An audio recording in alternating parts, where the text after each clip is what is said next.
Hey everyone, it's Matt from Guitar World. We're here at NAMM 2025 in the Abasi Concepts booth with Tosin Abasi and Ivan. Guys, great to see you. Thanks for spending the time with us. Tosin, my first question is for you. There are some beautiful guitars in this booth. When you first started out in your career, did you see yourself as a guitar designer? Not as a guitar designer, but customizing guitars was always this attractive thing to do. So there was the established brands, and then you'd see these custom guitars, luthier-made guitars that often had feature sets and woods that were like, whoa, you can't just go into a Guitar Center and get that. And when I started playing like 8-string specifically, I realized that there weren't a lot of options in the traditional big brand manufacturers, just because at that time the 8-string was a very novel guitar. So the guitar design was more of me being like, well, I'm playing an instrument that seems underserved as far as options design approaches, and I basically commissioned a custom guitar for myself with 8 strings, and that was the first sort of ground up design, and it was to solve for problems I found on existing 8 strings that basically just felt like you took a 6-string guitar and added more strings. So the design was almost like a de facto thing that came from actually wanting the form of the guitar to match the playability. There's another issue with a lot of the 8 strings seemed as if they were catered towards only playing really heavy music in the lower register. And I was someone who wanted to do a lot of chordal stuff and a lot of lead guitar. So there was features like multi-scale and the actual shape of the body and the neck profiles that I wanted to be really easy to play, even though it had more strings than you were used to. So that's where the design part actually came in. And you've got a few different body shapes now in the lineup. You've got the Lorada and the ME here behind us here. Yeah, I mean, what was the inspiration? Was this like a purely ergonomic consideration for you? Mainly, yeah. There's some features that make this a lot more ergonomic, right? Like, I like sitting in a classical position when I'm practicing. It just centers you with the guitar as opposed to this offset thing. So this bottom cutaway, really, it sits nicely on your inner thigh, and it pitches the guitar up at a nice angle. And then the beveling allows for, I always like thin guitars, anything that minimizes the space between you and the rest of the instrument. So we did this continuous bevel, and then also the neck joint. So this is extreme fret access, and what's cool is that we're able to get a majority of the neck deeper into the body than otherwise, which has the physical. It basically reduces the wingspan while playing the instrument. So instead of your hand being up here, it'd be out closer to your torso. So these things combined make the guitar, they shrink it basically. And we lose some mass here, so the guitar is light as well. So thin, light, and shaped in a way that really, for instance, how deep this bevel is, contour. And then, these appointments, individual saddles, and the Fishmans, I think, are really fantastic pickups. They have multiple voices, and they handle the frequency range really, really well. So that's like a icing on the cake. The electronics are actually specific to this instrument as well. So that's cool. So are you working on any new body shapes at the moment, or are you kind of sticking with these two for now? Well, we decided to do a double cutaway version of the Lorada. Okay. So this is the ME. This one we did in a straight, traditional fret situation, and but basically we started with the single cutaway Lorada, and we just said, how do we turn this into a double cutaway, right? So this is for the guys who prefer the double cutaway thing, or a thumb over the neck guys, and it's a different aesthetic. But we also did some feature changes too, just to create more diversity within our offering, you know what I mean? So Ivan, for you, what's the kind of process like from having an idea to having it realized and out on the market? Is it, how long does that usually take for a guitar? It's all a little bit different, and there's a lot of things to take in consideration as far as sourcing parts, the actual construction, tooling up with a factory, and running a few iterations to whether to get comfortable, not just making it well, but making it well over and over. So it varies, but I feel like usually when we have a new idea, a year later we get to see things to come to reality. And you would think sometimes, there's only so many hours required to do it, but it's a lot of moving parts in production, especially once you start doing it at scale. And speaking of production at scale, everyone is asking about this nylon string that you've been teasing for a very long time. There's one just here. I mean, what's the latest on that? So this is the latest prototype. We were experimenting with using the logo as like a sound hole. Yeah, I think we're gonna delete that. We've been playing with how thick this bridge is width-wise.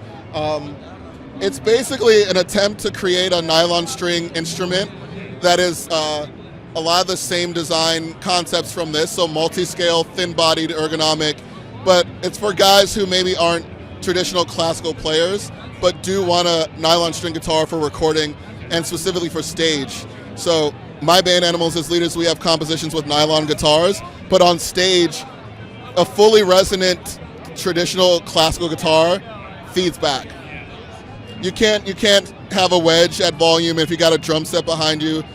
It just makes it unusable. So I actually noticed that Cordoba has a guitar called The Stage, and I toured with it, and I was like, man, this thing is actually perfect, So this was kind of a similar thin line acoustic electric approach that's usable on stage. And we did some things where we split the difference between the string spacing between an electric and a classical, because classical spacing is really quite wide.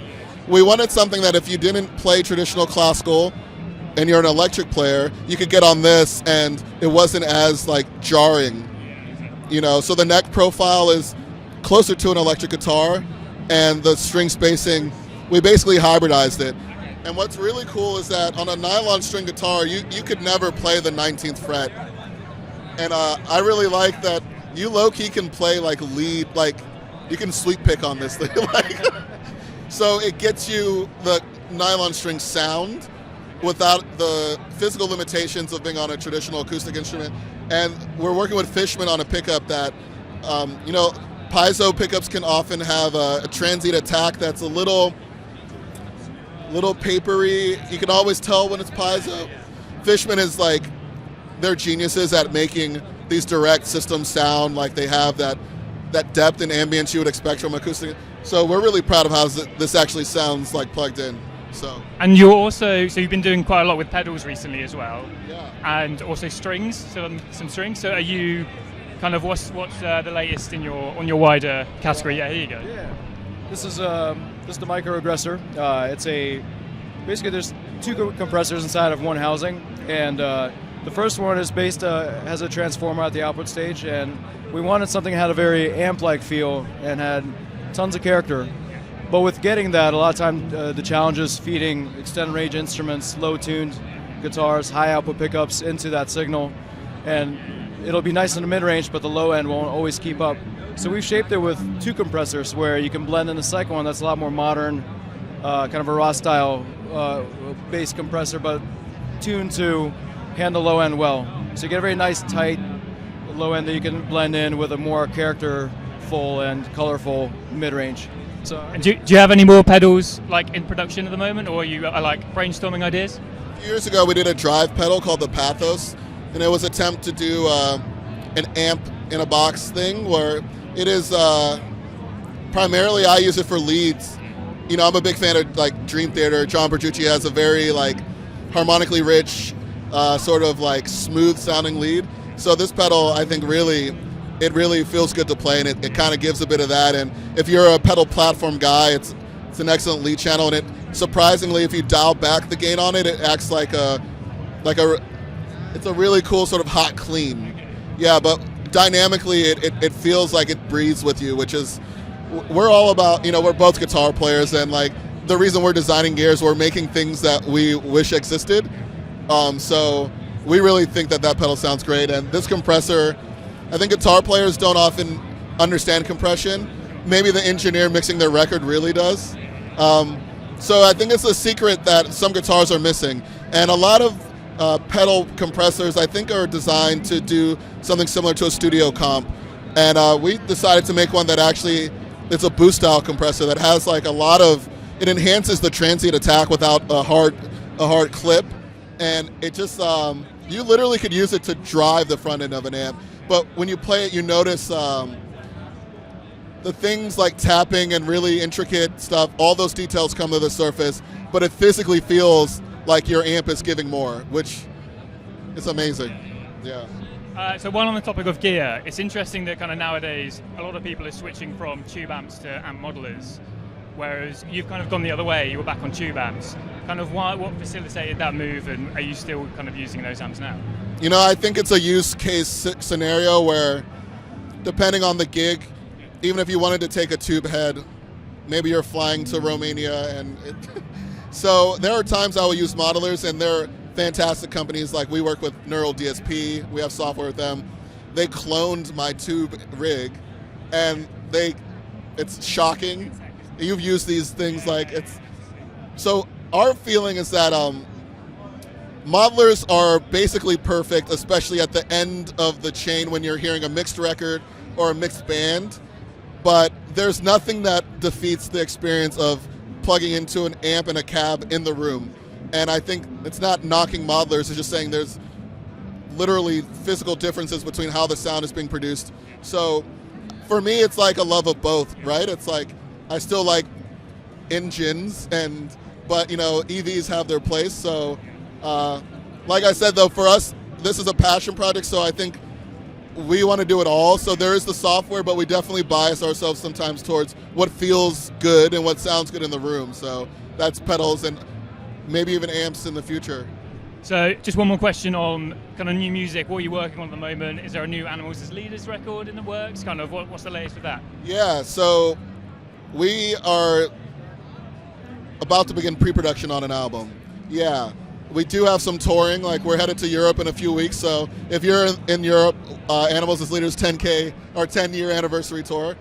But I want to spend a portion of this year writing the record, and in a perfect world, it'll be actually like written and recorded by the end of this year.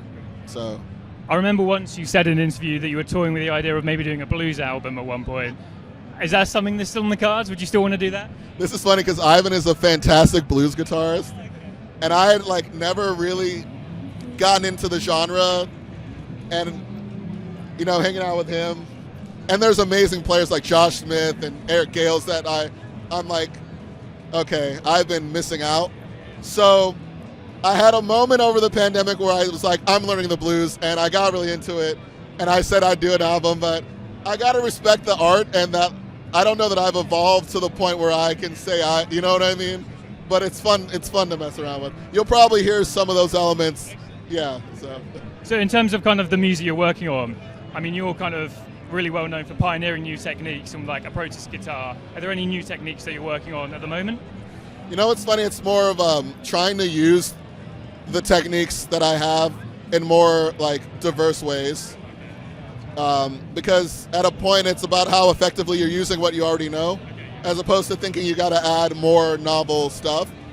So that's kind of where I'm at, yeah. And in terms of kind of new players who are inspiring you, like, from like the new generation, who's kind of on your radar at the moment? There's this guy Spiro Dusius. Everyone's saying his name at the moment. Alien levels of precision and clarity. It's like you can't believe it until you sit in front of him and you're like, whoa. But honestly, Matteo Mancuso, I saw him play earlier today. He's just unreal. It's crazy. Ivan shows me a lot of slide guitar players, modern slide guitar players who are good. I don't know if you have anyone. Oh my gosh. It's funny, you list through them on Instagram and you see their handle, and then you sometimes don't learn their name. So yeah. I'm sorry, I'm blanking right now. Dude, we have artists like Unda Alunda from Thailand and Steven Toronto from Australia. These guys are literally like, we marvel at their. There's a guy that we brought on our artist roster, Stanley Bakhtian, and he doesn't play slide, but he plays guitar as if he's playing slide, and it's very cool. He's drawing from a lot of gospel music, and to see someone from across the world tap into that and do it so passionately, it's very cool. Well, guys, thanks so much for your time. I really appreciate it. Great seeing the new stuff. Good luck for the new album, the tour. Cheers, guys.